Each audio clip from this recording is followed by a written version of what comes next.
திருவள்ளுவரின் வழியில் வாழ்ந்து வாழ்வின் உன்னத நிலையினை அடைய திருக்குறளோடு நாம் என்னும் இந்த நிகழ்விலே இணைந்திருக்கின்ற உங்கள் அனைவருக்கும் முதற்கண் வணக்கம்.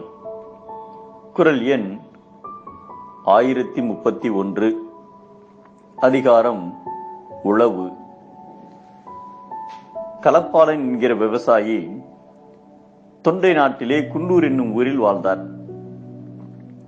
சிறந்த கவி பாடுவார்.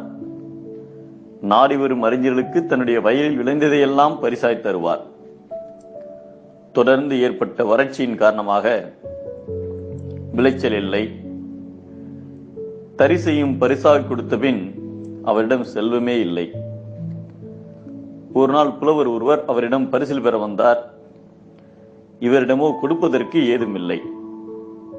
இவர் தன்னையே அம்பிகாலி என்பவரிடம் அடிமையாக்கி ஒரு பெருந்தொகையை அவரிடமிருந்து பெற்று புலவருக்கு பரிசாய் கொடுத்தார்.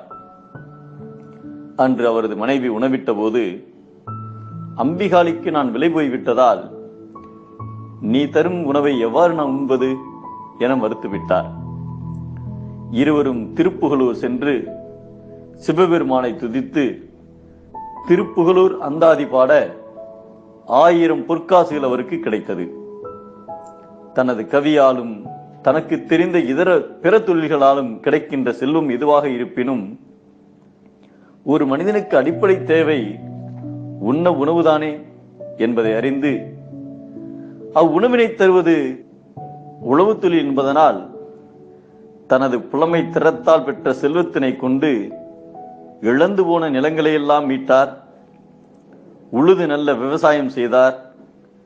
இவரின் வயலில் விளைந்த நெற்கதிர்கள் மலை போல் நின்றதால் களப்பாளன் நெற்குன்றவாணர் என்று அழைக்கப்பட்டார். வயலிலே களமிறங்கி உடல் வருத்தி செய்கின்ற தொழில் உழவு தொழில். ஆனாலும் அகில உலகமும் வாழ்விற்காக அவர்களையே நம்பி வாழ்வதால் இவ்வுலகத்திலேயே சிறந்த தொழில், உயர்ந்த தொழில் உழவு தொழில் என்பதை சுழன்றும் ஏற்பின்னது உலகம்.